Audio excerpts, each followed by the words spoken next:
Assalamualaikum warahmatullahi wabarakatuh. Waalaikumsalam warahmatullahi wabarakatuh. Pertama, marilah kita panjatkan puji dan syukur kehadirat Allah karena alhamdulillah pada kesempatan ini kita bisa bertemu di tempat ini dalam kegiatan diseminasi budaya positif. Salawat beserta salam semoga tetap tercurah kepada Nabi besar kita yakni Kanjeng Nabi Muhammad SAW. Bapak Ibu, saya ucapkan terima kasih karena sudah meluangkan waktunya di sela-sela kesibukan di akhir semester ini. Sebelum masuk ke materi, alangkah lebih baiknya kita berdoa terlebih dahulu. Marilah kita membaca surat Al-Fatihah bersama-sama. Bismillahirrahmanirrahim. Alhamdulillahirabbil alamin arrahmanir rahim maliki yaumiddin. Iyyaka na'budu wa iyyaka nasta'in. Ihdinas siratal mustaqim. Shiratal ladzina an'amta 'alaihim ghairil maghdubi 'alaihim waladdallin. Ke acara berikutnya, Bapak Ibu, sebelum mulai kita ice breaking terlebih dahulu ya. Ice breakingnya kita games. Ini udah pernah dilakukannya 1-2 kali kalau nggak salah. Pak Iwan pernah ya? Pakai kahut.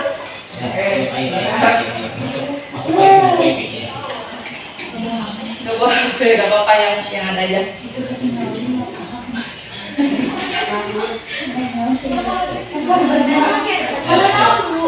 Ke kahut. Juga.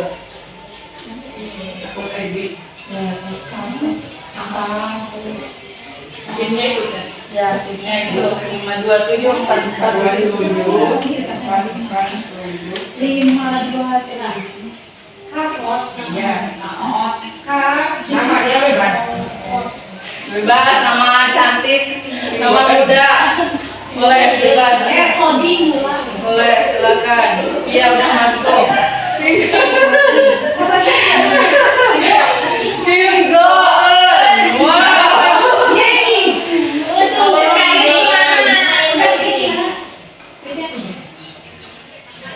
Oh, nggak bisa nanti sama kayak ini. Oh, nggak bisa. Kenapa nggak bisa?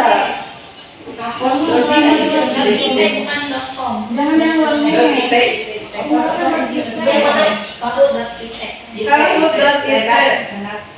Aku nggak bisa. Oh, itu timnya. Ya, itu 527 Kemarin naik dulu.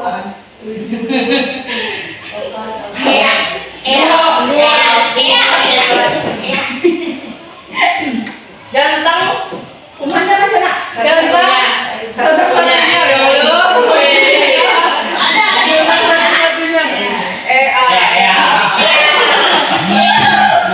Ayo Cita kolaborasi berdua. Devi, apa ya? Kenapa enggak? Devi Queen. Oh, aku tahu. Devi Queen. Karisa. Apa yang saya ya Devi?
aja.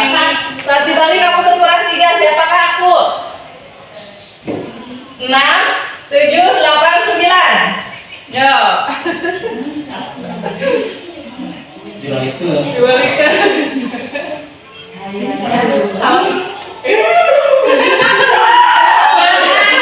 Jawabannya yang betul.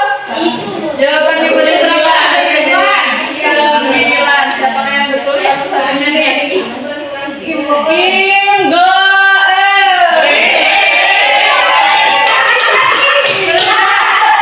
9 kalau dibalik jadi angka 6. Berarti 9 2 kali.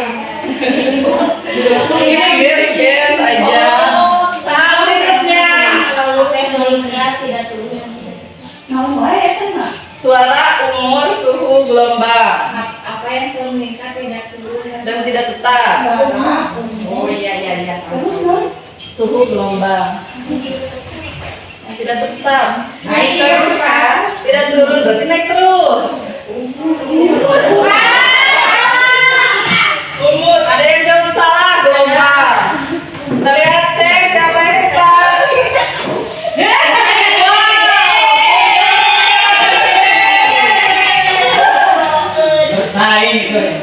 Selanjutnya masih ada 2 salah lagi. Ada yang merupakan alasan manusia dalam berperilaku. Nah, itu kan? Menghindari rasa sakit, mendapatkan kebahagiaan, menjadi orang yang diinginkan atau mengharapkan penghargaan. Apa? Yang bukan merupakan alasan manusia berperilaku apa? Alasan manusia berperilaku melakukan sesuatu alasannya karena apa? Yang bukan tapi minimal. Enggak ada yang betul. Jawabannya mendapatkan kebahagiaan.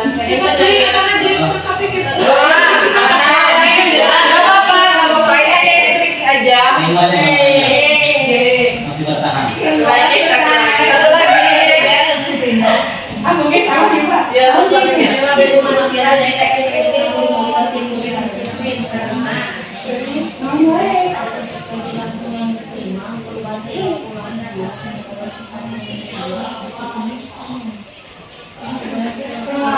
Kita harus sekali baca bahasa Inggris.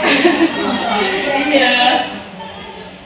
Jeng 1, 6. Jeng ada yang betul bersifat eksternal.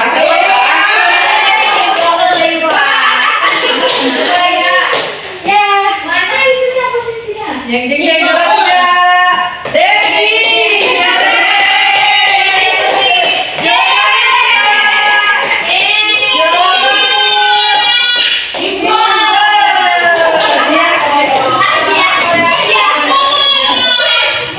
Kadang tepat ya. Oke, cukup ya. Ini es briefing saja.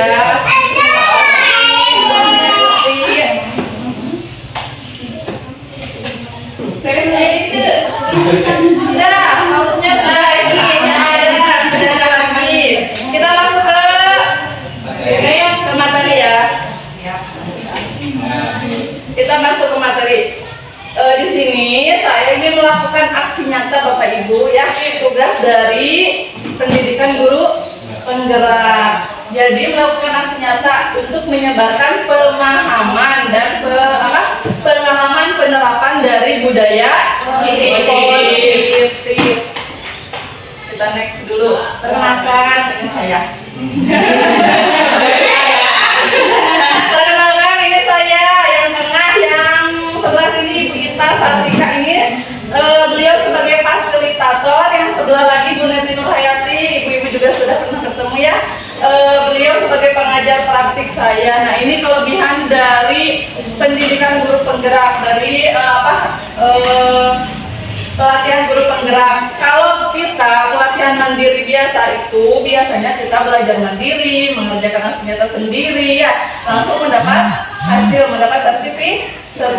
Kalau di guru penggerak ini kelebihannya ada fasilitator, ada pengajar praktik. Fasilitator ini dia yang membersamai kita selama pembelajaran daring di LMS. Kalau yang PP pengajar praktik, beliau ini yang membersamai kita ketika luring. Jadi dua-duanya ada. Nah ini menurut saya kelebihan dari pendidikan guru penggerak. Jadi darinya ada yang bersamai, luringnya ada yang bersamai gitu ya. Lanjut, capaian umum. Nah capaian umumnya memahami konsep pendidikan menurut Ki Hajar Dewantara dihubungkan dengan konsep budaya di lingkungan positif di sekolah yang berpihak pada murid. Selanjutnya melakukan evaluasi dan refleksi tentang praktik disiplin dalam pendidikan Indonesia secara umum dan mendapatkan pemahaman baru mengenai konsep disiplin positif untuk menciptakan murid dengan profil pelajar Pancasila. Selanjutnya memahami peran sebagai guru untuk membangun budaya positif. Nah, untuk membangun budaya positif dengan menerapkan konsep disiplin positif dalam berinteraksi dengan murid di sekolah. Ini capaian umumnya. Nah, sebagai pengantar sebelum masuk ke budaya positif, itu ada filosofi Ki Hajar Dewantara. Ini sudah sering mendengar ya. Filosofi Ki Hajar Dewantara sudah ada senior-senior dari pendidikan dari CGP juga. Salah satunya filosofi Ki Hajar Dewantara itu ini ada. Anak itu bukan kertas kosong yang bisa digambar sesuai keinginan orang dewasa. Udah lupa. Masih anak hari ya? Anak itu bukan kertas kosong yang bisa digambar sesuai keinginan orang dewasa. Ya ibu, jadi kita jangan menganggap anak itu sebagai kertas kosong dan kita yang menggambarnya sesuai keinginan kita. Tetapi kertas kosong itu sebenarnya sudah ada garis-garis samar. Nah, tugas kita adalah menebalkannya. Kemudian, udah lanjut ya. Selanjutnya, menurut filosofi Ki Hajar Dewantara juga, pendidikan itu layaknya seorang petani. Sudah sering mendengar Bapak Ibu? Udah ya? Layaknya seorang petani. Nah, kita itu diibaratkan seorang petani. Guru itu diibaratkan seorang petani. Sekolah itu adalah ladang atau lahannya. Nah, misalkan kalau kita menanam jagung, maka petani harus dapat menuntun tumbuhnya jagung dengan apa? Diberi pupuk, terus dibersihkan, terus bulat-bulatnya hama-hamanya dibasmi ya. Nah, kita juga sama terhadap murid kita gitu. Jadi sekolah diibaratkan sebagai tanah tempat bercocok tanam, sehingga guru harus mengusahakan sekolah jadi lingkungan yang menyenangkan, dijaga, dilindungi murid-muridnya dari hal yang tidak baik, maka karakter murid akan tumbuh dengan baik. Lanjut. Nah, setelah filosofi Ki Hajar Dewantara, ada nilai dan peran guru penggerak.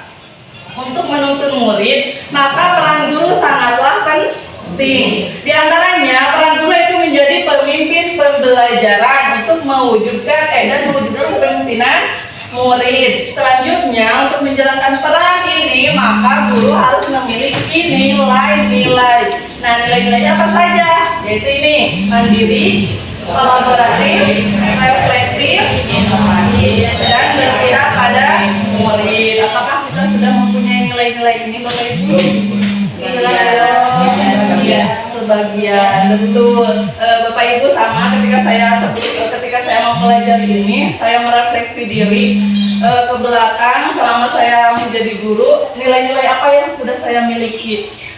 Ada mandiri, saya pernah gitu ya, kita pernah pasti kita sering mengikuti pelatihan secara mandiri di PMM. Terus yang reflektif, kita juga sering ya Bapak Ibu merefleksikan diri. Jadi kita tentu saja sebagai guru tidak merasa kalau kita itu sudah sangat baik, sudah sangat sempurna. Maka reflektif itu harus kita lakukan ya, khususnya dalam pembelajaran. Apakah pembelajaran kita sudah baik atau belum? Apakah pembelajaran kita sudah menyenangkan, sudah membuat nyaman anak atau belum? Gitu ya, itu reflektif. Lanjut, selanjutnya yaitu visi guru penggerak. Ini kemarin ketika pendampingan materinya ini ya, materinya ini yang ikut kemarin pendampingan materinya ini visi penyelarasan antara visi yang saya buat ketika di pendidikan dengan visi yang ada di sekolah. Visi itu apa sih Bu? Pak Iwan, visi itu apa? Kira-kira tujuan. Ada lagi? Harapan. Ada lagi? Betul, tujuan, harapan, keinginan, betul, cita-cita. Nah, kenapa di sini ada profil pelajar Pancasila saya terapkan, saya lihatkan? Karena pada akhirnya visi sekolah itu, visi kita itu untuk mewujudkan murid yang sesuai dengan profil pelajar Pancasila. Kita lanjut aja ya, nanti diskusi di akhir ada tanya jawab. Selanjutnya untuk mewujudkan visi sekolah itu, untuk melakukan suatu proses perubahan maka diperlukan sebuah pendekatan paradigma. Salah satunya yaitu paradigma inquiry apresiatif atau paradigma IA. IA ini dikenal sebagai pendekatan manajemen perubahan yang kolaboratif dan berbasis kekuatan. Bisa dibaca ya, sudah saya bawakan. Perubahan yang positif di sekolah tidak akan terjadi jika pertanyaannya diajukan mengenai kondisi sekolah itu diawali dengan permasalahan. Nah, jadi kalau menurut paradigma ya ini kita itu jangan kalau mau melakukan suatu perubahan itu jangan dilihat dari masalah yang ada, jangan dilihat dari sisi negatif. Kita yang diajukan mengenai kondisi sekolah itu harus diawali dengan pertanyaan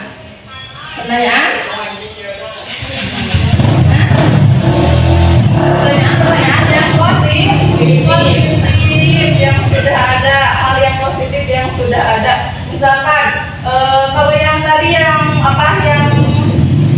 pertanyaan yang diawali dengan permasalahan itu, contohnya pertanyaan yang sering dilontarkan itu misalkan mengapa pencapaian hasil belajar siswa rendah. Ya, kalau kita ingin membuat itu tinggi, misalkan kita ingin bagaimana cara merubahnya, tapi kita berawal dari pertanyaan mengapa capaian hasil belajar rendah. Nah, menurut paradigma IA itu sebaiknya pertanyaan positif yang dikeluarkan seperti hal-hal baik apa yang pernah dicapai murid di kelas, bagaimana mengembangkan praktik baik setiap guru untuk dipertahankan sebagai budaya sekolah. Nanti terlihat yang sudah baiknya apa, yang kurangnya apa. Jadi jangan dilihat dari hal negatifnya dulu ya. Kemudian pendekatan IA dimulai dengan menerapkan tahapan dalam IA itu yaitu disebut tahapan BAGJA. BAGJA ini singkatan Bu Ibu ya. BAGJA ini singkatan. B yang pertama itu buat pertanyaan. B yang kedua A yang A-nya ambil pelajaran, G-nya gali mimpi, J-nya jabarkan rencana, A-nya atur eksekusi. Nah, kemarin di diskusi yang pendampingan individu 2 ini sudah dijelaskan semuanya. Kita next ya. Nah, kita masuk ke materi sekarang yaitu budaya positif. Apa budaya positif? Nilai-nilai, keyakinan, kebiasaan di sekolah yang berpihak pada murid agar murid dapat berkembang menjadi pribadi yang kritis, penuh hormat dan tanggung jawab. Nah, ini konsep inti modul budaya positif. 1. Disiplin positif dan nilai kebajikan universal. 2. Motivasi perilaku manusia. 3. Keyakinan kelas, kebutuhan dasar manusia, posisi kontrol guru, dan segitiga restitusi. Ini disiplin positif yang pertama. Makna kata disiplin yaitu sesuatu yang dilakukan seorang pada orang lain untuk mendapatkan kepatuhan. Disiplin positif merupakan salah satu cara penerapan yang bertujuan untuk menumbuhkan kesadaran dan memberdayakan anak melakukan sesuatu tanpa sogokan maupun ancaman. Ya. Jadi tidak ada sogokan, tidak ada ancaman, tidak ada hukuman.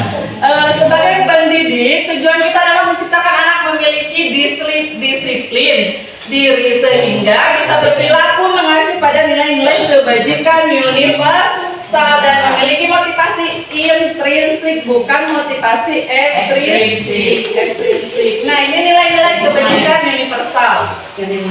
Nilai-nilai kebajikan universal itu ini Bu, sifat-sifat positif manusia yang merupakan tujuan mulia yang ingin dicapai secara individu. Nilai tersebut bersifat universal, lintas bahasa, suku, bangsa, dan agama, dan memainkan nilai kebijakan yang diyakini seseorang, maka motivasi intrinsiknya akan terbangun sehingga menggerakkan motivasi diri dalam untuk mencapai tujuan mulia yang diinginkan. Nah, nilai kebajikan yang ingin dicapai oleh setiap anak di Indonesia yaitu kita kenal dengan profil pelajar Pancasila. Yang ini berkebinekaan global, ilmu kebajikan terus bergotong royong, kreatif, mandiri, beriman dan bertakwa kepada Tuhan yang mulia, yang Maha Esa dan berakhlak mulia. Ada lagi kebijakan nilai-nilai kebajikan yang lain, misalkan empati, ya.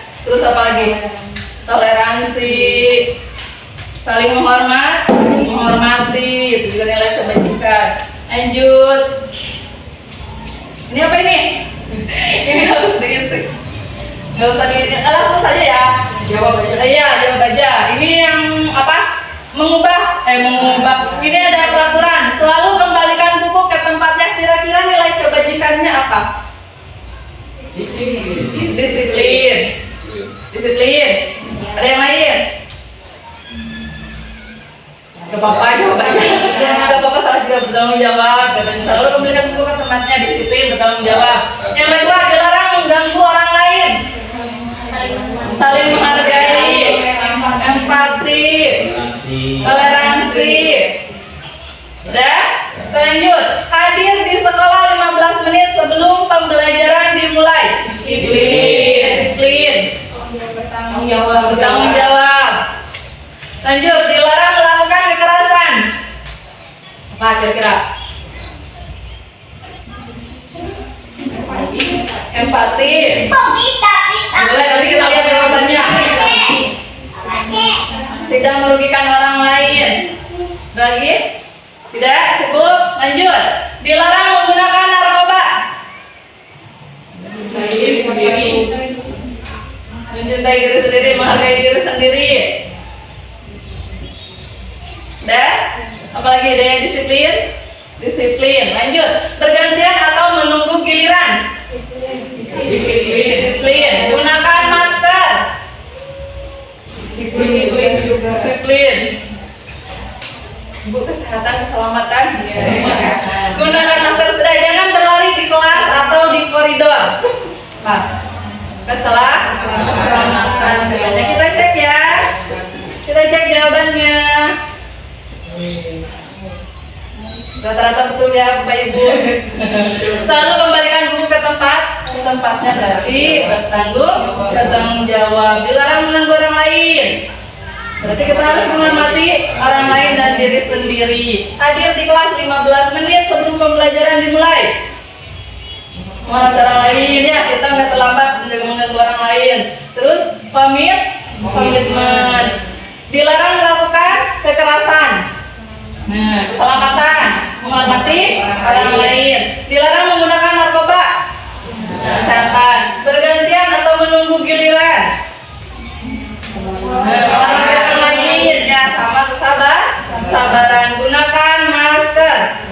Jelas, ini kesehatan, keselamatan. Jangan berlari di kelas atau koridor. Betul tadi ya, jawabnya keselamatan, keamanan. Lanjut. Nah, ini ada motivasi perilaku manusia. Yang pertama, menghindari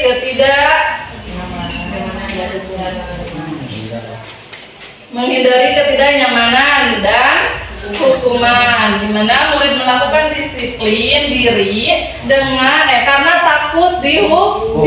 Ini merupakan motivasi ekstrinsik ya, di mana murid melakukan sesuatu itu karena takut dihukum. Berarti ada motivasi dari lu. Yang kedua, mendapatkan imbalan atau hadiah dari orang lain. Ya, murid melakukan sesuatu karena dia ingin mendapatkan hadiah atau imbalan. Berarti ini merupakan motivasi ekstrinsik. Yang ketiga, menghargai nilai-nilai kebajikan diri sendiri. Ini berarti si murid melakukan disiplin karena sadar akan nilai kebajikan dirinya. Ini merupakan motivasi dari dalam dirinya. Berarti ini motivasi intrinsik. Apa itu motivasi ya? Motivasi intrinsik. Jadi yang dua ini adalah motivasi perilaku, masuk ke motivasi ekstrinsik. Itu adalah dorongan dari luar karena dia takut sesuatu dan ingin mendapatkan sesuatu. Kalau yang satu lagi menghargai nilai kebajikan, ini merupakan motivasi intrinsik. Konsep disiplin dengan identitas gagal, katanya Bu, Pak. Identitas gagal, disiplin dengan identitas gagal. Satu, ada hukuman. Dua, penghargaan. Kalau hukuman itu, kenapa hukuman identitas gagal? Karena hukuman itu menyakitkan, membuat tidak nyaman, membuat murid takut. Kemudian hukuman itu memaksa, kemudian murid menyembunyikan kesalahan. Selanjutnya, murid akan membenci aturan. Nah, ini aksinya. Lanjut ya. Nah, jadi konsep disiplin identitas gagal yang pertama yaitu hukuman. Yang kedua, penghargaan. Bapak Ibu refleksi diri, sering tidak? Sering. Terima tidak kalau penghargaan itu merupakan konsep disiplin yang gagal, identitas gagal. Terima nggak Bu? Kira-kira kita terima nggak menurut kita kalau penghargaan itu merupakan identitas gagal dari konsep disiplin?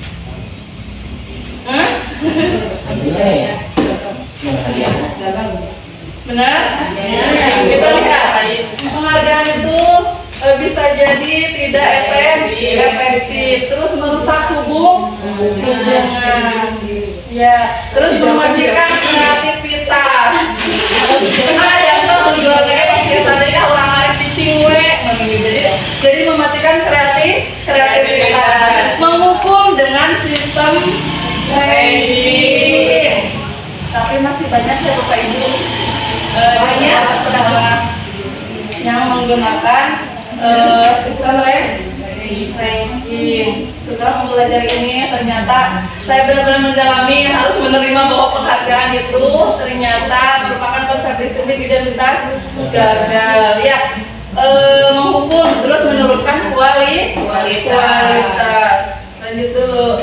Nah, satu lagi, ini ada konsep disiplin dengan identitas sukses. Ada konsekuensi, ada restitusi. Konsekuensi itu sesuatu yang harus terjadi, tidak nyaman untuk murid atau anak untuk jangka waktu pendek. Korban bisa diabaikan. Ya. Murid atau anak dibuat tidak nyaman. Penguatan hanya bertahan dalam jangka waktu pendek, memerlukan monitoring dan supervisi terus-menerus dari guru. Dan seterusnya. Kalau restitusi ini merupakan suatu pilihan, menguatkan untuk murid dalam jangka waktu panjang. Korban mendapatkan ganti, masalah akan terpecahkan. Murid belajar bertanggung jawab untuk perilakunya sendiri. Dan restitusi juga fokus pada pemecahan masalah dalam jangka waktu panjang. Nah, biasanya dalam pemecahan masalah ini yang diajukan pertanyaan-pertanyaannya seperti ini. Apa yang kamu yakini? Apa yang bisa kamu lakukan untuk memperbaiki masalah ini? Ketika kita menyelesaikan, ketika murid punya masalah dan kita selesaikan, nah, kata-kata yang keluar dalam restitusi itu seperti ini pertanyaannya. Ya, apa yang kamu yakini? Yang tadi yang berhubungan dengan nilai kebajikan dari dirinya itu apa? Ya. Nanti kita ada di restitusi. Kemudian murid menghormati dirinya dan orang lain. Ini perbedaan hukuman, konsekuensi sama restitusi. Ada contoh kasus siswa sering tidak mengerjakan PR. Pada hukuman berarti guru menghukum siswa Nah, bebas ya hukumannya, bebas. Kita biasa kalau ngasih hukuman itu apa aja yang semau kita. Kalau di sini misalkan ya, guru menghukum siswa menghormat bendera selama 10 menit. Maka berarti guru tersebut marah, siswa kan takut. Kalau konsekuensi, guru memberikan konsekuensi agar si murid tersebut mengerjakan PR-nya pada jam istirahat. Ya, itu konsekuensi. Misalkan konsekuensinya dikasihnya ini, mengerjakan PR pada jam istirahat. Maka berarti guru tersebut tegas, siswa menghormati aturan. Kalau restitusi, guru akan menanyakan keyakinan kelas atau keyakinan dirinya dan membangun siswa menyelesaikan masalahnya. Jadi solusinya itu nanti akan ada dari siswanya sendiri. Ya, berarti di sini guru terbuka dan siswa menghormati dirinya dan orang lain. Next. Ini ada seperti tadi, ada hukuman dan konsekuensi. Kita lihat, tindakan guru mencatat 100 kali di dalam buku kalimat saya tidak akan terlambat lagi karena terlambat ke sekolah. Kira-kira ini apa? Hukuman. Lari mengelilingi lapangan basket 2 kali karena terlambat hadir di sekolah. Hukuman. Lari mengelilingi lapangan basket karena terlambat hadir, hukuman. Murid diminta untuk push up 15 kali ketika tidak menggunakan masker ke sekolah. Konsekuensi. Nanti kita lihat jawabannya. Menggantikan kertas tugas teman yang telah dicoret-coret. Konsekuensi. Membersihkan tumpahan air di meja tulis karena tersenggol. Ada satu aja, ini Pak. Konsekuensi. Meminta murid tidak mengenakan sepatu seharian di sekolah karena tidak menggunakan sepatu hitam. Pak, ini kira-kira apa? Hukuman. Baru konsekuensi katanya. Kita lihat nanti. Lari mengelilingi, ini udah belum? Oh belum. Lari mengelilingi lapangan basket 2 kali karena terlambat 10 menit. Ada bawahnya. 10 menit untuk pelajaran pendek. Ini konsekuensi atau konsekuensi? Kita lihat. Tuh, ada pertama itu ya. Tadi jawabannya ini hukuman. Yang kedua, hukuman. Mengelilingi lapangan basket karena terlambat. Tidak ada hubungannya katanya. Murid diminta untuk push up 15 kali. Ini jelas hukuman. Menggantikan kertas tugas temannya. Konsekuensi. Ya. Membersihkan tumpahan air di meja karena tersenggol. Konsekuensi. Karena kita sudah menumpahkan, maka kita harus membersihkannya. Murid disuruh mengenakan sepatu seharian karena tidak memakai sepatu hitam. Nah, ini hukuman. Ini hukuman yang bagus. Nah, yang terakhir, lari mengelilingi lapangan basket karena ini di saat jam pelajaran PJOK, maka ini kita bisa sebut konsekuensi. Lanjut, keyakinan kelas. Nah, keyakinan kelas, setiap tindakan atau perilaku yang kita lakukan di dalam kelas dapat menentukan terciptanya sebuah lingkungan yang positif. Perilaku warga kelas tersebut menjadi sebuah kebiasaan yang akhirnya membentuk sebuah budaya positif. Ya, ketika kebiasaan positif dijalankan, maka ini akan menjadi sebuah budaya positif. Untuk terbentuknya budaya positif, pertama-tama perlu diciptakan dan disepakati keyakinan atau prinsip-prinsip dasar bersama di antara para warga kelas, berarti guru dan muridnya. Ibu pernah bikin keyakinan kelas? Pernah? Di awal mulai jalan. Nah, kenapa keyakinan kelas bukan peraturan kelas katanya? Kenapa? Bisa disepakati oleh semua. Tuh. Nantinya tidak ada hukuman, betul. Disepakati bersama, nantinya tidak ada hukuman. Betul, keyakinan kelas itu lebih memotivasi secara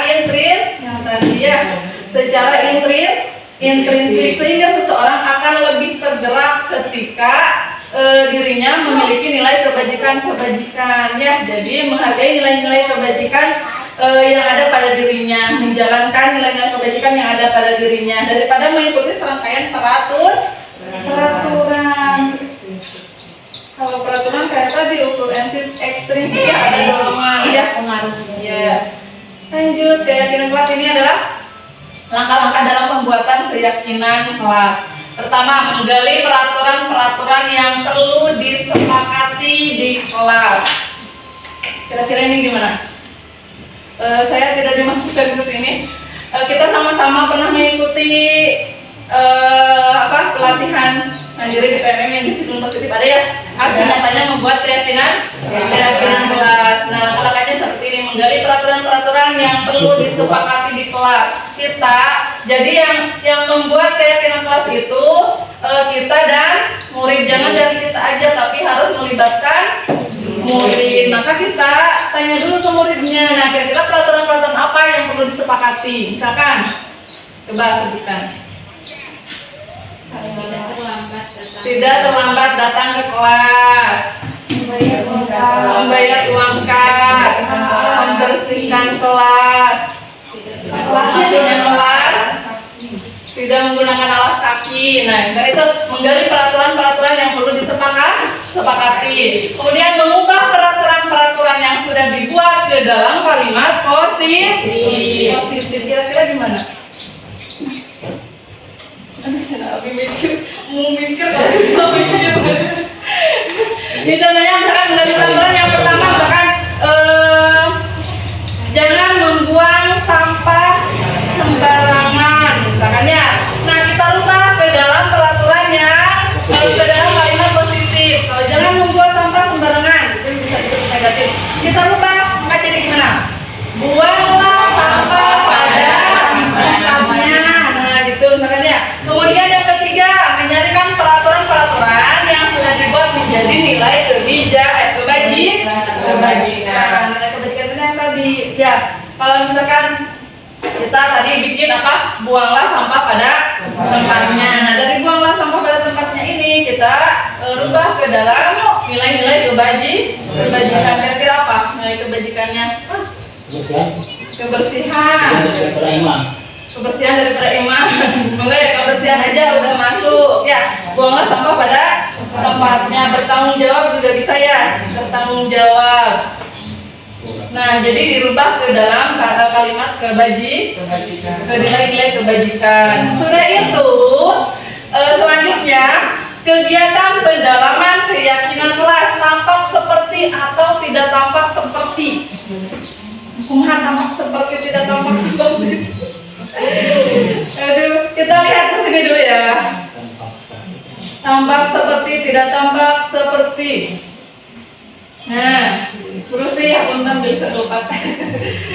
Tampak seperti dan tidak tampak seperti. Ada nggak mana tampak seperti?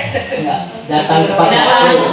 Itu ya. Misalkan ini nilai kebajikannya hormat, saling menghormati. Kita lihat dulu lihat. Berarti nanti yang akan terdengar seperti ini. Yuk, saya bantu. Kita bisa selesaikan ini bersama. Makanya berarti ini saling menghormati. Terus tolong ya, gitu ya. Ketika kita mau meminjam, berarti kata yang keluar itu tolong ya. Iya betul Pak. Terima kasih Pak Iwan.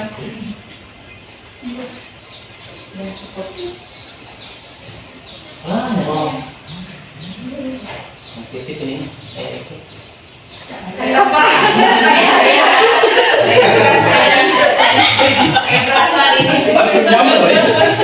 Nah, kata-kata yang terdengar ketika nilai kebajikan yang saling menghormati seperti ini. Boleh saya pinjam? Ya. Nanti akan segera saya kembalikan, gitu ya.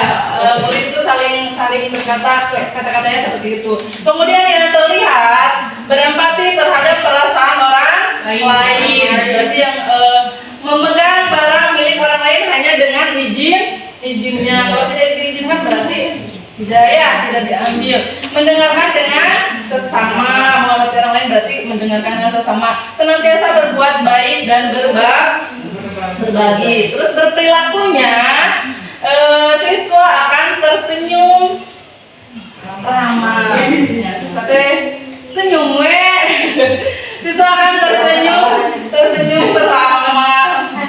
Itu judes gitu.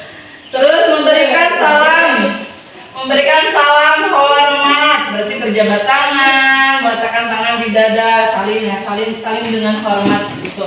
Memberikan ruang bekerja, terus postur tubuhnya yang tenang. Masya Allah, kebayang gak Bapak Ibu?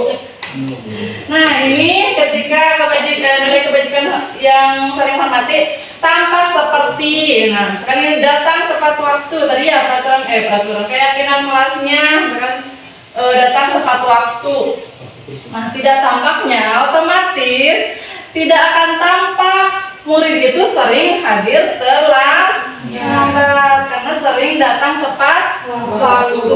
Terus menyapa teman dengan guru setiap hari. Kalau ini tampak, maka tidak akan tampak murid itu tak acuh, ya tidak peduli. Murid itu tak acuh terhadap teman dan guru. Terus mengembalikan barang teman yang telah dipinjam dan mengucapkan terima kasih. Maka tidak akan tampak si murid tersebut tidak mengembalikan barang yang telah dipinjam dan meletakkannya di mana saja. Ya, yang akan tampak berarti mengembalikannya barang yang sudah dipinjam dan mengucapkan terima kasih. Nah, ini adalah tampak seperti dan tidak tampak seperti.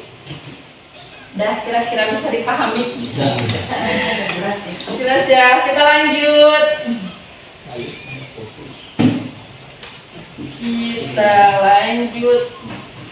Selanjutnya, kegiatan pendalaman keyakinan kelas. Tugas saya dan tugas kamu.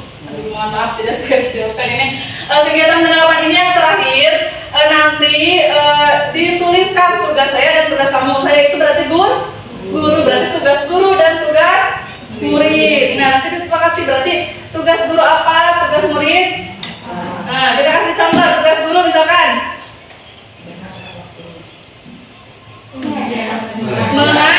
mengajar, tugas murid belajar dengan baik, seperti itu. Ya Pak Iwan ya? Iya, siap, lanjut. Udah ya. Ini dihafalkan, ini direview. Lanjut, kebutuhan dasar manusia. Kebutuhan dasar manusia. Ada berapa? Ada 5. Yang pertama, bertahan hidup, kasih sayang dan rasa diterima. Nah, jadi manusia melakukan sesuatu itu karena ingin memenuhi kebutuhan dasarnya. Aku kan lucu itu, jadi abdi maksud malah balik dari maaf. Jadi kebutuhan dasar manusia itu karena manusia berperilaku itu karena ingin memenuhi kebutuhannya. Nah, kebutuhan dasar manusia itu ada 5. 1, bertahan hidup. 2, kasih sayang dan rasa diterima. Terus penguasa, kebebasan dan kesenangan. Apapun di review. Nah, untuk bertahan hidup, kebutuhan ini bersifat fisiologis. Ini untuk bertahan hidup misalkan seperti sandang, pangan, makan, makanan, rumah, kesehatan dan lain-lainnya. Kalau kasih sayang dan rasa diterima, ini lebih ke psikologis, kebutuhan untuk memberi dan menerima kasih sayang, untuk menjadi bagian di suatu kelompok, rasa diterima, ya rasa ingin diakui. Kemudian penguasaan, kekuatan untuk mencapai sesuatu, menjadi terampil, menjadi kompeten di atas prestasi dan lain-lain. Kemudian kebebasan, kebutuhan kemandirian, memiliki pilihan dan mampu mengendalikan arahan hidup seseorang. Dan terakhir, kesenangan. Sudah terpenuhi nggak Bu? Aduh. Yang malam. Kebutuhan kesenangan itu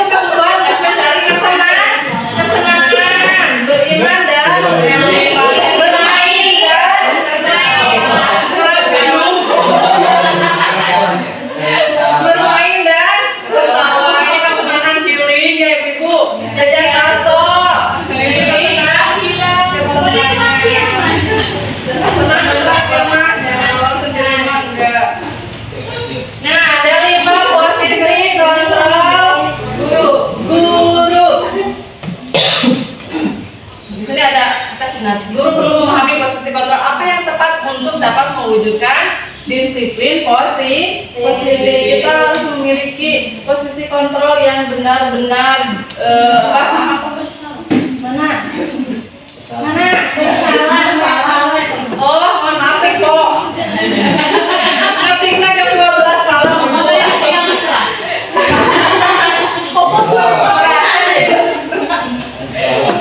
nggak usah dimesra ya. Aduh, Ripol ngetiknya mungkin aku baik. Jadi untuk mewujudkan suatu disiplin positif maka guru perlu memahami posisi kontrol apa yang tepat ya untuk mewujudkannya. Ada 5, 1 penghukum, 2 membuat merasa bersalah, 3 teman, 4 sebagai pemantau, 5 sebagai manajer. Nah, udah 5 posisi kontrol. Ada 5 posisi kontrol. Tadi itu apa? Penghukum. Kira-kira mana udah ditinggalin ibu? Mana bareng? Ayo mana bareng? Ada yang warna merah nih. Penghukum, pembuat merasa bersalah, sebagai teman, pemantau dan manajer. Nah, guru berbuat kalau sebagai penghukum berarti guru itu menghadir, menunjuk, menyakiti, menyindir. Menyindir cenah. Nyindir itu nggak boleh, cenah bu ya kata sudah menghukum anak.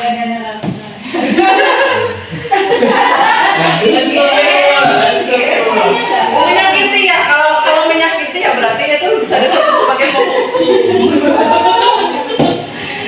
Kalau guru berbuat sebagai membuat orang merasa bersalah, berarti dia berceramah,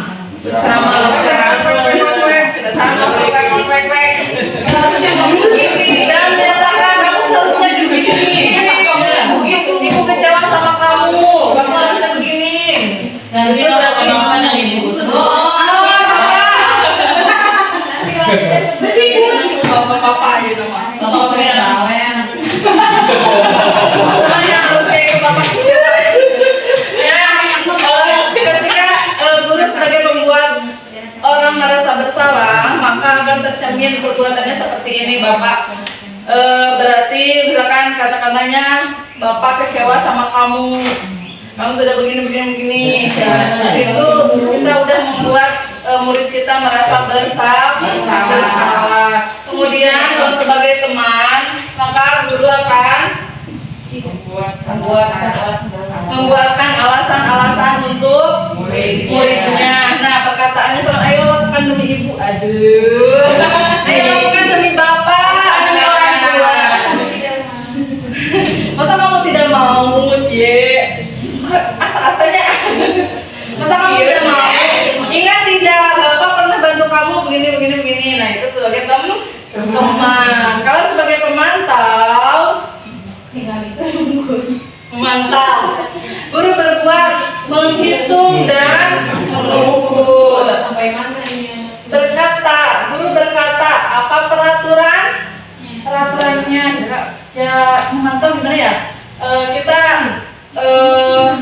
Nah ini ada hasilnya. Si anak menyesuaikan diri bila diawasi. Ketika dia merasa tidak diawasi ya, mereka ada gitu ya. Nah itu. Kalau yang terakhir ini sebagai manajer, guru berbuat mengajukan pertanyaan. Jadi untuk semua hukum kamu harus gini, kamu salah ini tidak. Tetapi dikasih dulu pertanyaan. Nah perkataannya seperti ini. Apa yang kita yakini? Kayak tadi ya udah. Apa yang bisa kau kerjakan untuk memperbaiki masalah ini? Ya. Sehingga hasilnya ini akan membuat murid lebih menguatkan pribadinya, menjadi orang yang lebih kuat, menjadi orang yang lebih baik ketika dia misalkan melakukan salah, kita berperilaku sebagai manajer ke murid, maka si anak setelah itu dia akan lebih kuat, lebih baik dari sebelumnya. Lanjut ya. Konsep disiplin pendekatan restitusi. Ini materi terakhir. Konsep inti dari budaya positif itu restitusi. Sebuah cara menanamkan disiplin positif pada murid. Pengertian restitusi ini menurut Gesen 2004.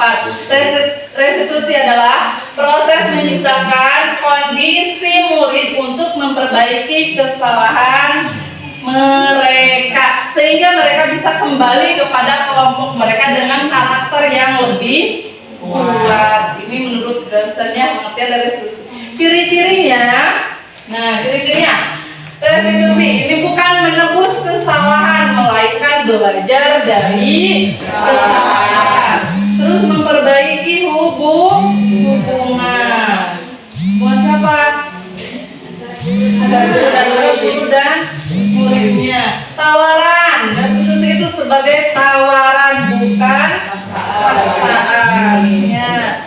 Terus menuntun untuk melihat ke dalam diri, menguatkan dan fokus pada solusi. Fokus pada cari solusi. Terus fokus pada karakter, bukan tindakan. Ya. Yang terakhir menuntun untuk melihat ke dalam diri. Ketik deui 2 kali. Ada segitiga restitusi. Segitiga restitusi. Yang pertama, sisi yang pertama menstabilkan identitas. Sisi yang kedua selanjutnya memvalidasi tindakan yang salah. Yang terakhir menanyakan keyakinan. Nah, ketika kita menyelesaikan permasalahan murid, ini sebaiknya katanya diselesaikan dengan segitiga restitusi. Yaitu langkahnya seperti ini. Menstabilkan identitas, bertujuan untuk mengubah identitas anak yang gagal karena melakukan kesalahan menjadi orang yang sukses. Dari merasa sedih dan emosional hingga mampu menggunakan fungsi rasionalnya. Kata-kata yang keluar dari kita ya untuk murid tersebut seperti ini. Nah, misalkan berbuat salah itu tidak apa-apa. Ya, kita menstabilkan identitasnya. Saya juga pernah berbuat kesalahan seperti itu. Ya, nah berbuat salah itu tidak apa-apa. Saya juga pernah berbuat salah seperti itu. Misalnya, saya ingin mencari solusi, bukan siapa yang salah. Nah, di sini mari kita mencari solusi sama-sama. Saya di sini bukan mau menyalahkan kamu, misalnya, mari kita cari solusi sama-sama. Nah, ini adalah bagian dari menstabilkan identitas. Yang kedua, yaitu memvalidasi tindakan yang salah.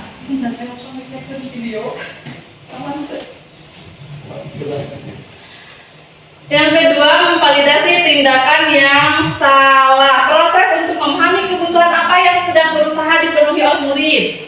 Bukan berarti menguatkan tindakan salah itu pantas, namun di sini lebih menguatkan pemahaman kita akan alasan murid melakukan hal tersebut, melakukan tindakan tersebut. Nah, perkataannya ini contohnya, kamu pasti punya alasan melakukan itu. Ya, setelah pertanyaan di atas, selanjutnya pertanyaannya seperti ini, kamu pasti punya alasan melakukan hal itu. Kamu boleh mempertahankan sikap itu, tapi kamu harus mendapatkan sikap yang baru. Nanti murid akan mengatakan alasan dia melakukan itu apa.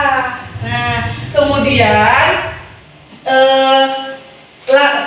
murid tersebut akan mengutarakan dengan sendirinya solusinya. Kira-kira kalau tahu itu salah, yang baik itu kita harus bagaimana. Nah, murid akan mengatakan sendiri solusinya, kira-kira solusi yang baik itu jangan begini, itu harusnya bagaimana gitu. Nah, itu bagian validasi tindakan yang salah. Kemudian yang terakhir ini menanyakan keyakinan. Nilai apa yang kita percaya, Nana? Kita sudah misalkan kamu sudah melakukan kesalahan ini, misalkan misalkan kesalahannya apa ya? Kayak tadi lah, misalkannya datang terlambat misalkannya, datang terlambat. Nah, kita tanya ke anak tersebut. Kita tanya, kira-kira nilai apa yang kita percaya di kelas itu, apa aja keyakinan kelas kita. Nah, apa keyakinan kelas kita yang dilanggar? Nanti si anak mengatakan, oh ini misalkan. Nah, gitu berarti kita sudah tidak menghormati orang lain. Kalau datang terlambat tadi ya, tidak menghormati orang lain misalkan. Berarti kedepannya kita harus kembali lagi si anak memberikan solusinya sendiri, solusi apa yang terbaik. Seperti itu. Terakhir, penutup. Jadi dalam menerapkan program disiplin positif, hendaknya guru memiliki standar kepribadian profesional dan sosial yang baik, di mana guru mampu merefleksi dirinya dalam posisi kontrol saat ini. Bagaimana perjalanan dirinya sebagai manajer yang menuntun muridnya menjadi insan yang mandiri, merdeka, dan bertanggung jawab. Jeng jeng, hatur nuhun. Wabillahi taufiq. Satu lagi ya, seperti tadi. Apa ya yang terakhir? Tulisannya. Saya mau mempraktekkan segitiga restitusi. Apa Harun siap? Pak Harun, praktek. Harun siap. Iya. Yuk orang sesarangan sambil belajar. Abdi masih belajar. Sambil belajar. Kita peragakan ya 1 kali aja. Kita kenapa ini jadi loka karya 2? Sebentar. Kita memperagakan segitiga restitusi. Siapa yang siap? 2 orang, yang jadi guru sama yang jadi murid. Ada? Harun Pak Iwan. Harun sama Pak Iwan.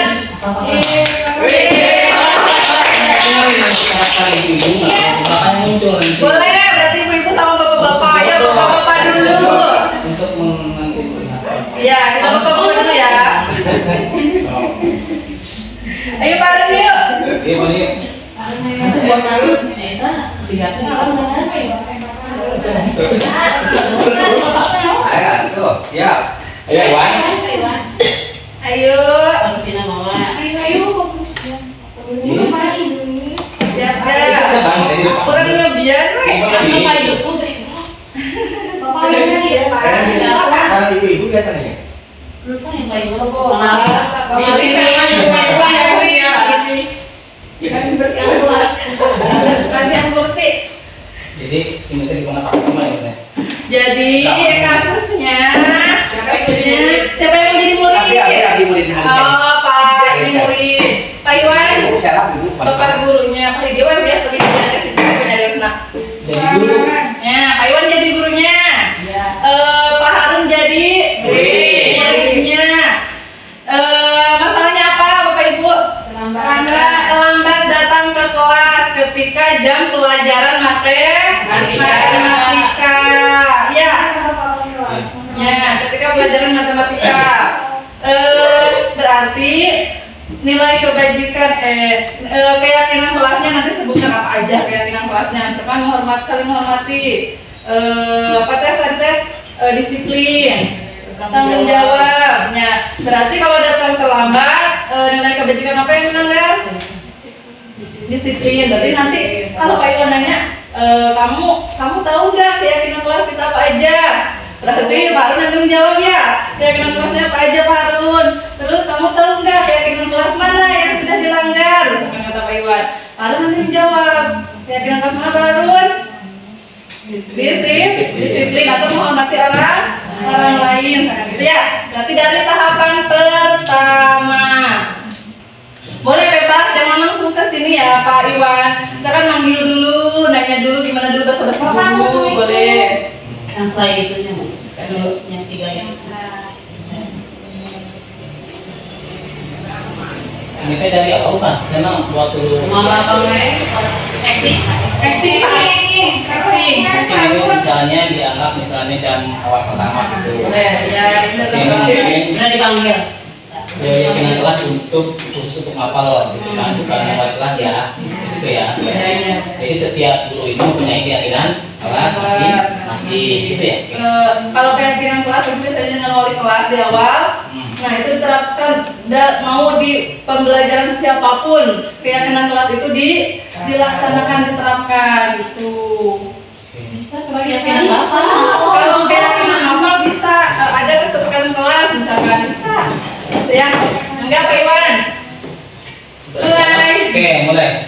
Oke, selamat pagi anak-anak. Oke. Hari ini kita anak-anak hari ini kita awal pertama kali masuk supaya tertib dan ada karakter yang kalian nanti akan bawa ketika pulang dari sekolah ini atau lulus dari sekolah ini. Kita buat dulu keyakinan kelasnya anak-anak. Ya. Baik, Pak. Oke.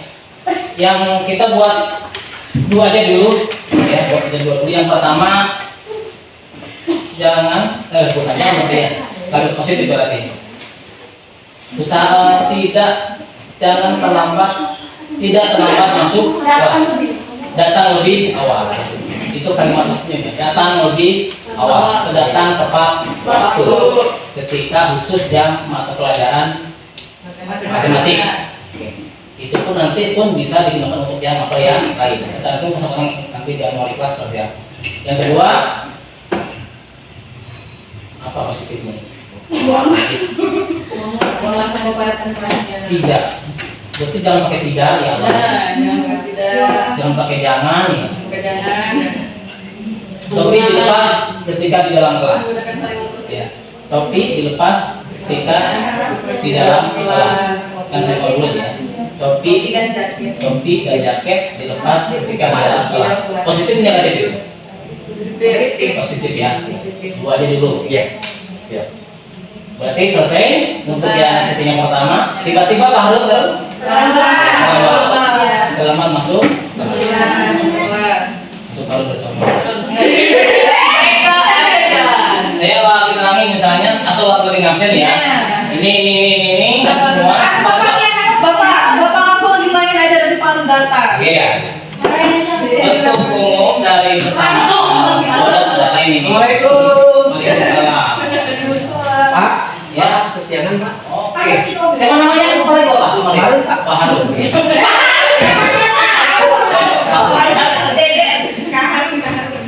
pertemuan sebelumnya kita semua sudah membuat keyakinan kelas. Ini dari aspirasi kalian dan Bapak juga. Jadi membuat ini tidak sebelah pihak supaya adil. Oke. Yang pertama kemarin apa?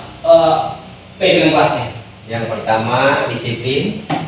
Disiplin itu mungkin isinya, tapi jenis keyakinan kelasnya apa? Yang pertama itu apa? Kalimat positifnya apa kemarin? Kemarin itu enggak. Ada dua kan kemarin itu kita? Iya. Dua kan? Ada dua kan? Datang tepat waktu. Datang tepat waktu. Datang tepat waktu. Yang kedua apa kemarin? Positif. Topi dan jaket. Jangan memakai Yang positifnya? Kalimat positifnya? buka topi ketika kita masuk kelas. Buka topi dan jaket ketika kita di dalam kelas. Itu dua keyakinan kelas yang teman kita sudah sepakati loh. Iya. Kita PTM dulu ya. Iya. Jadi di sini nggak ada istilah sanksi atau hukuman.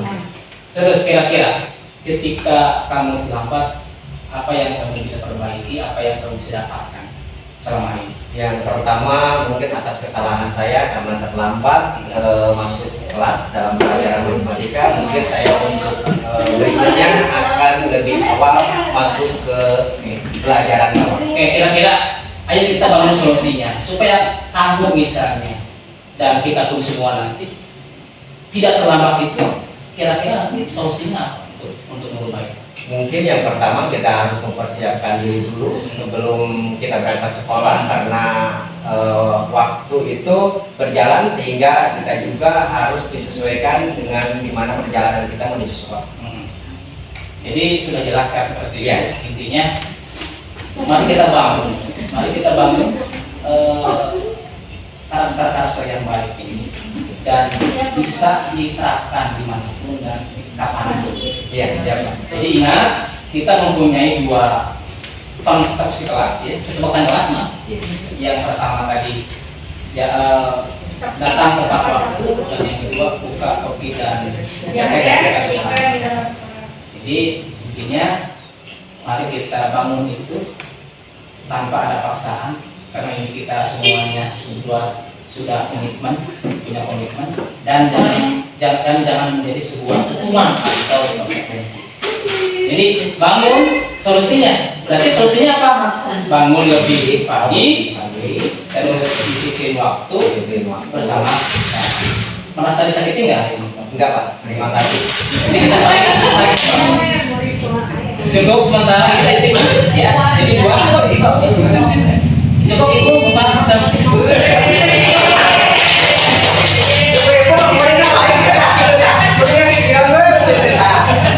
Yang dia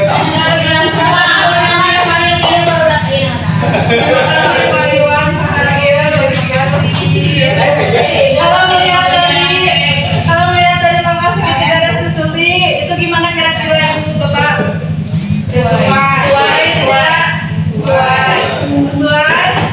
Sesuai. Terus tadi yang pertama apa?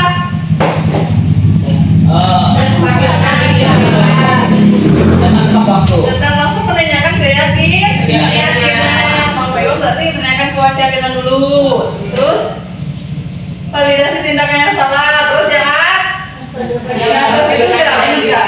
Jadi urutannya tidak nurut seperti ini ya. Tapi udah benar, udah sangat luar biasa. Hanya saya tidak menurut, kalau dari segitiga ini menstabilkan identitas terlebih dahulu ya. Berarti enggak langsung ke keyakinan kelas Pak. Ditanyakan dulu. Ya kamu kenapa terlambat? Kamu kenapa terlambat? Tanyakan dulu. Terus kan nanti menjawab bareng tuh alasan terlambatnya tuh apa. Terus Pak Iwan nanti, nah yang ini. Oh jadi begitu alasannya, misalkannya tidak apa-apa, berbuat salah itu tidak apa-apa, misalkannya saya juga pernah berbuat salah, misalkan gitu. Ya udah gitu. Udah itu langsung validasi. Ditanya lagi alasannya kenapa, bla bla bla bla. Tadi Pak udah menjawab alasannya kenapa. Tadi udah bagus, langsung dicarikan solusinya apa ya. Udah keluar dari Pak Harun solusinya. Nah yang terakhir baru menanyakan keyakinan kelas dan sepakat tidak melanggar lagi keyakinan kelas seperti itu.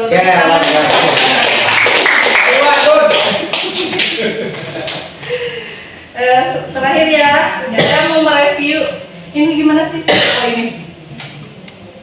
Kita review, langsung jawab aja.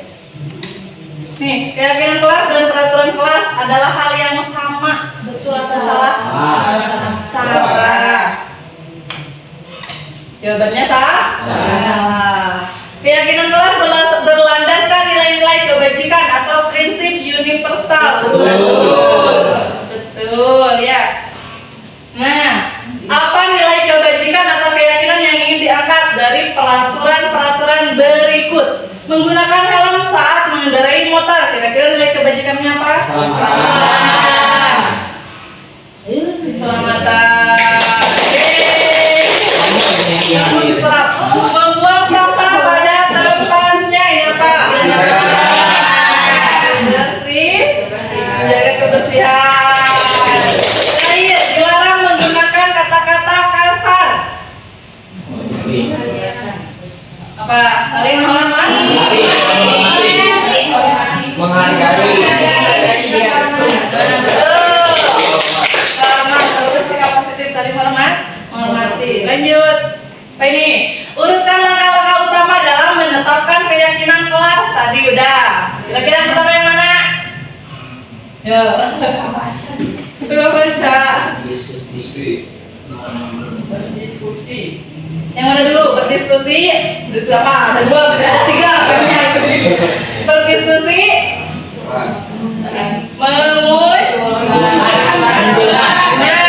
Memunculkan peraturan-peraturan yang perlu ditaati. Betul. Yang kedua, setelah itu apa?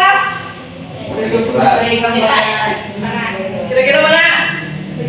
Setelah memunculkan peraturan-peraturan yang perlu ditaati, lanjut ke menjadi kalimat yang lebih positif. Benar nggak? Terus yang ketiga, angkanya yang mana lagi? Menyarikan Menyaring. Mana coba? Menyarikan peraturan ini. Berdiskusi. Mencarikan mencarikan peraturan-peraturan menjadi nilai-nilai kebajikan itu atau yang lain mana? Ayo jawab aja yang mana? Sesudah dirubah menjadi kalimat positif kemana tadi? Menyarikan peraturan-peraturan menjadi nilai kebajikan. Ini coba sendiri silakan kita jawab ya. Udah ke kalimat positif maka dirubah menjadi nilai-nilai kebajikan. Nah terus mana lagi? Atas. Yang atas? Ya, berdiskusi Kami ya. Berdiskusi mengenai gambaran perilaku yang mencerminkan kita tahu yang tadi yang tabel yang lanjut diskusi. Hasil yang terakhir meninjau ulang keyakinan kelas dari waktu ke waktu. Ada lagi nggak ya? Ada. 5 kebutuhan dasar manusia. 1. Yang 2. Yang 3.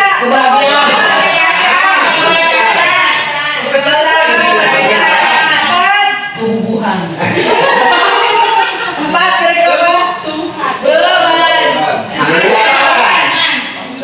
Beban. 4 pengeluaran. 5 kebutuhan hidup dasar. kebebasan ya.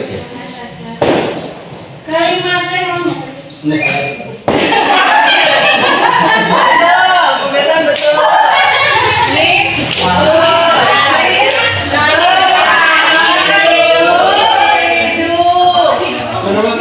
Ini tiga tahapan dalam melakukan restitusi. Yang mana dulu? Menstabilkan. Yuk.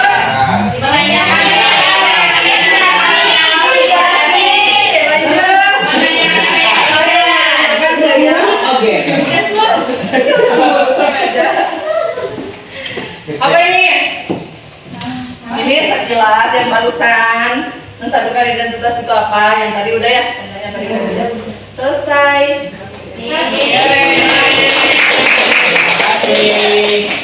Baik Bapak Ibu.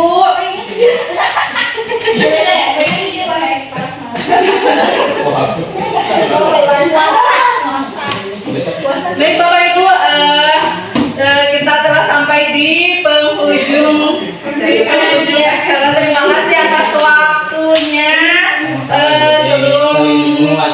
Sebelum diakhiri, alangkah lebih baiknya kita membaca hamdalah bersama-sama. Terima kasih. Assalamualaikum warahmatullahi wabarakatuh. Waalaikumsalam warahmatullahi wabarakatuh. Gampang.